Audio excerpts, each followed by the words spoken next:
बहुत समय पहले की बात है। एक सुंदर और शांत गांव में राघव नाम का एक लकड़हारा रहता था। राघव बहुत ही सीधा साधा, ईमानदार और प्रभु का अनन्य भक्त था। वह रोज सुबह जंगल जाता, सूखी लकड़ियां काटता और उन्हें बाजार में बेचकर जो कुछ भी कमाता उसी से अपने परिवार का पेट पालता था।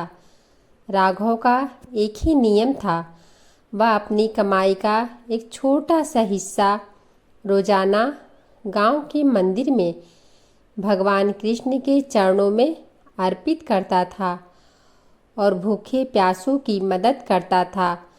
उसका मानना था कि देने वाला परमात्मा है, हम तो बस एक माध्यम है।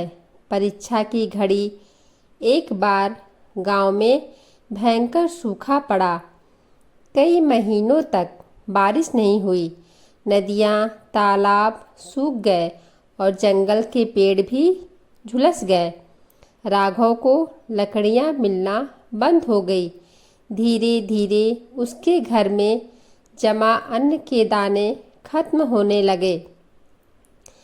राघव का परिवार दाने दाने को मोहताज हो गया। गांव की ही एक अमीर और लालची जमींदार धनपत राय ने राघव की इस मजबूरी का फायदा उठाना चाहा। धनपत ने राघव से कहा, राघव, तुम क्यों उस भगवान के भरोसे बैठे हो जिसने तुम्हें भूखा मार दिया? अपना यह घर मुझे औने पौने दाम में बेच दो और मेरे यहाँ बंधुआ मजदूर बनकर काम करो। राघव ने हाथ जोड़कर कहा, जमींदार साहब, परिस्थितियाँ चाहे जैसी हो, मेरा भरोसा मेरे ठाकुर जी पर से नहीं उठेगा। वे अगर भूखा जगाते हैं तो भूखा सुलाते नहीं हैं। भूख से बेहाल अपने बच्चों का चेहरा देखकर राघव ने एक दिन हिम्मत जुटाई और सूखी लकड़ियों की तलाश में जंगल के बहुत अंदर चला गया। दोपहर की चिलचिलाती धूप में वह थककर एक सूखे पेड़ के नीचे बैठ गया। वह रो पड़ा और भगवान से बोला, हे प्रभु, मुझे अपनी भूख की चिंता नहीं है, लेकिन मेरे बच्चे तड़प रहे हैं, मुझे रास्ता दिखाओ। तभी वहाँ से एक वृद्ध साधु महाराज गुजरे। उनके चेहरे पर गजब का तेज था। राघव ने उठकर उनके चरण स्पर्श किए। साधु ने मुस्कुराते हुए राघव से उसकी परेशानी का कारण पूछा। राघव ने अपनी पूरी व्यथा सुना दी। साधु महाराज ने अपनी झोली से एक तांबे का लोटा निकाला और राघव को देते हुए कहा, पुत्र, यह कोई साधारण लोटा नहीं है। तुम्हारी ईमानदारी और भक्ति से प्रसन्न होकर प्रभु ने यह तुम्हारे लिए भिजवाया है। तुम जब भी इसे स्वच्छ जल से भरोगे और प्रभु का ध्यान करोगे, यह लोटा तुम्हें तुम्हारी जरूरत के अनुसार शुद्ध और स्वादिष्ट भोजन देगा। लेकिन याद रखना, इसका उपयोग केवल अपने परिवार और भूखों का पेट भरने के लिए करना। कभी भी लालच में आकर इसे धन कमाने का जरिया मत बनाना। साधु महाराज इतना कहकर पलक झपकते ही ओझल हो गए।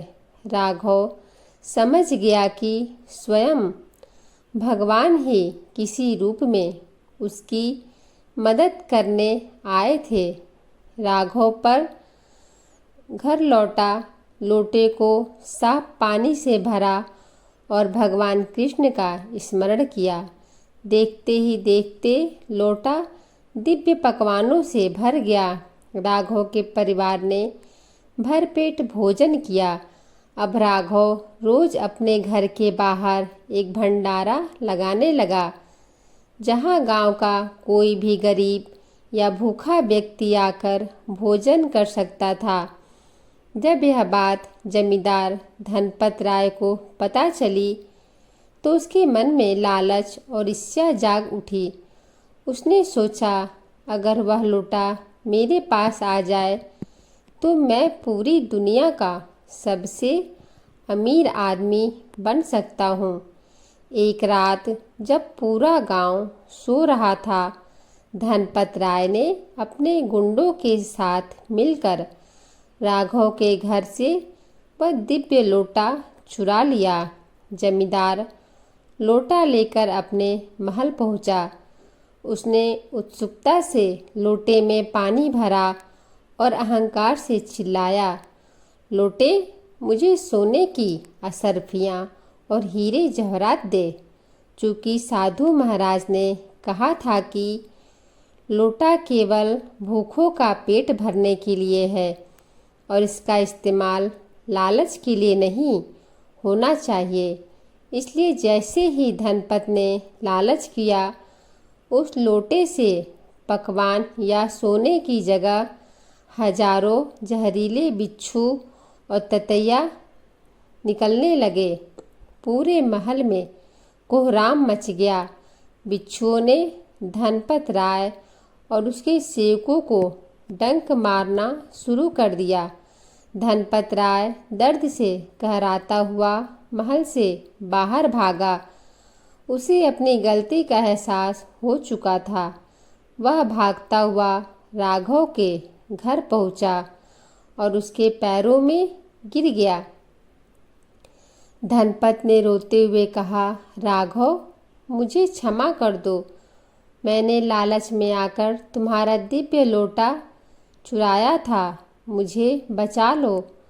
राघव दयालु था। उसने तुरंत लोटे को अपने हाथ में लिया, भगवान से प्रार्थना की और कहा, हे प्रभु, इन्हें क्षमा करें। राघव के छूते ही सारे बिच्छू और ततैया गायब हो गए और लोटा शांत हो गया। यह देखकर जमींदार का अहंकार पूरी तरह टूट गया। उसने राघव से माफ़ी मांगी और अपने ज़मीन का एक बड़ा हिस्सा गरीबों के नाम कर दिया।